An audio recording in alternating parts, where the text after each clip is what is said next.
5 artis yang dihujat usai operasi plastik dari Nikita Mirzani hingga Ivan Gunawan. Para selebriti rela merogoh kocek ratusan juta hingga miliaran demi mendapatkan wajah impiannya. Sayangnya tak semua operasi plastik yang dijalani mereka berhasil. Ada yang justru banjir cibiran netizen karena dianggap aneh dan gagal. Siapa saja mereka? Pertama, Ivan Gunawan. Ia menjadi salah satu artis yang menjalani operasi plastik. Desainer kondang ini mengaku melakukan oplas di bagian wajah agar terlihat sesuai keinginannya. Diketahui Ivan melakukan oplas pada hidung di Korea Selatan. Ia menghabiskan uang 400 juta untuk mengubah struktur hidungnya agar lebih sempurna.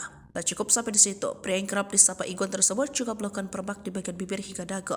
Perbedaan paras Ivan Gunawan usai filler bibir dan sebelumnya pun tampak begitu berbeda. Walau dihujat, pria 39 tahun ini mengaku percaya diri dan suka dengan hasil fillernya.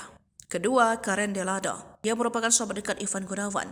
Karen diketahui pernah menjalani operasi plastik. Sama seperti sahabatnya, ia melakukan perubahan pada bagian wajah seperti bibir, dagu, dan hidung. Ketiga, Nikita Mirzani. Operasi plastik yang pernah dilakukan ibu dari Loli ini rupanya sempat dicibir oleh netizen. Warganet menilai kalau wajah baru Nikita malah terlihat seram hingga disebut mirip Po Atik. Keempat, Lucinta Luna. Ia terbilang cukup kecanduan menjalani operasi. Ia beberapa kali terbang ke Thailand hingga Korea demi mendapatkan penampilan yang diidam-idamkan.